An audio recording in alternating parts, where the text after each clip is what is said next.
$150 miliar Amerika Serikat. Kalau kita bandingkan, itu sama dengan PDB atau nilai pasar dari satu negara, yaitu Hongaria di Eropa.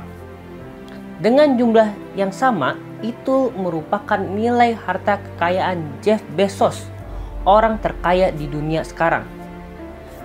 Hari ini, saya akan membedah kunci determinasi dan kesuksesan dari Jeff Bezos, CEO dan Chairman dari Amazon.com, perusahaan e-commerce terbesar di dunia.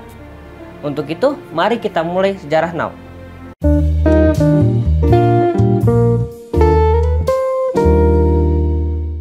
Jeff Bezos lahir di Albuquerque, New Mexico pada tanggal 12 Januari 1964. Anak dari Jacqueline dan Ted Jorgensen. Hanya dalam waktu 17 bulan setelah Bezos lahir, orang tuanya akhirnya cerai dan Bezos ikut dengan ibunya. 4 tahun kemudian, ibunya Bezos, Jacqueline, menikah dengan imigran dari Kuba yang bernama Miguel Bezos. Mulai dari itu, nama Jeff Bezos menempel di keluarga angkatnya. Saat remaja, Bezos pernah dinasehati sama kakeknya, dan nasihat ini menempel selama hidupnya. Nasihatnya ialah, menjadi ramah itu jauh lebih susah dari menjadi cerdas. Kecerdasan adalah pemberian, ramah adalah pilihan, dan pilihan itu bisa menjadi sulit. Kamu bisa merayu diri sendiri dengan pemberian jika Anda tidak hati-hati. Selama hidup remajanya, Jeff Bezos merupakan orang yang berbakat serta pintar dan cerdas. Di rumahnya, Bezos suka bereksperimen dengan berbagai macam alat seperti membuat solar cooker, hovercraft, dan hingga memasang alarm di kamar tidurnya. Suatu hari, Bezos dan temannya mencoba game Star Trek di sebuah komputer yang bernama Trek 73. Pengalaman Bezos bermain game Trek 73 membuat dia memiliki perhatian di komputer dan pro gaming. Ketika Jeff Bezos wisuda SMA, Bezos sempat menyatakan bahwa manusia suatu hari akan mengkolonialisasi angkasa. Wah, hebat juga ya. Setelah SMA, Jeff Bezos mengambil jurusan ilmu komputer di Princeton University, salah satu universitas unggulan di Amerika Serikat.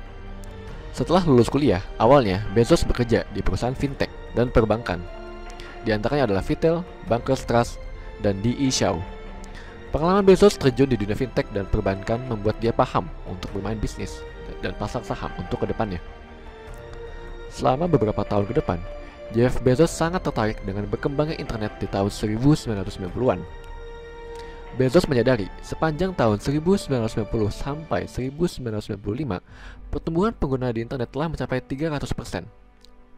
Dari data itu, Bezos yakin bahwa suatu hari internet akan menjadi kehidupan sehari-hari orang dalam tahun ke depan.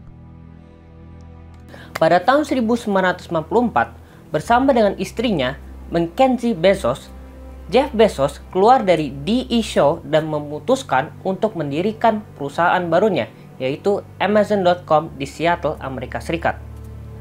Bezos mencetus ide Amazon.com dari sebuah peluang di mana kita bisa mencari buku secara daring atau online dan memesannya secara instan. Disinilah Jeff Bezos memulai Amazon.com dari garasinya bersama 8 karyawannya. Seperti kita tahu, hampir semua orang sukses pasti dimulai dari nol. Dan Jeff Bezos dengan keyakinannya memulai Amazon.com dari garasinya dengan meja kerjanya terbuat dari pintu. Pada tahun 1995, Amazon telah masuk website. Dalam 2 bulan saja, penjualan Amazon telah mencapai $20.000 per minggu, atau sekitar 800 juta rupiah per minggu pada tahun 1997. Dengan ilmu dia mengenai pasar saham, Jeff Bezos memutuskan untuk memasukkan Amazon.com ke pasar saham. Jeff Bezos mengakui ke calon investornya bahwa Amazon.com tidak akan mencapai laba atau profit dalam 5 tahun ke depan, dikarenakan perusahaannya akan fokus investasi ke infrastruktur internet terlebih dahulu. Dan jumlah investasi tidak akan mencapai break-even point hingga jumlah user Amazon.com sudah mencukupi. Sudah bisa diprediksi pada tahun 2000-an, Jeff Bezos harusnya sudah menjadi miliarder kan? Namun, Jeff Bezos pada saat itu tetap ingin menggunakan mobil Honda lamanya agar memberi pelajaran kepada karyawannya bahwa dia tetap akan bertahan terhadap prinsip kerjanya, yaitu kehematan dan menggunakan akal pikiran yang cerdas. Daripada menggunakan uang keuntungannya untuk kebutuhan sendiri, Bezos memutuskan untuk menggunakan uang untungnya untuk diinvestasikan ulang untuk membuat Amazon.com lebih besar lagi. Disinilah Amazon.com berusaha untuk diversifikasi bisnisnya dari online retailer ke cloud computing, smart speaker, dan lain-lain.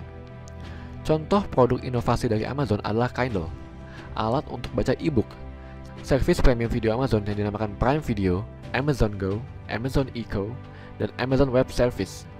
Dari tahun 2010 hingga sekarang, Amazon telah memiliki karyawan dari 30.000 di Amerika Serikat hingga 560.000 di seluruh dunia.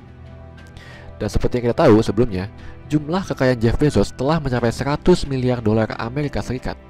Dikarenakan Bezos masih memiliki saham yang signifikan di Amazon.com. Ketika pengusaha besar di Amerika Serikat biasanya memiliki saham pribadi jauh lebih sedikit. Dalam kunci kesuksesannya, Jeff Bezos selalu mengutamakan customer atau pelanggannya sebagai prioritas utamanya. Ketika ada komplain dari customernya, Bezos biasanya tidak langsung menyalahkan karyawan langsung. Namun, Jeff Bezos langsung mengujuk komplain salah satu customernya ke manajer setiap departemen dengan tanda tanya di akhir kalimatnya. Menurut salah satu karyawan di Amazon, mendapatkan tanda tanya di emailnya merupakan salah satu pengalaman yang menyeramkan.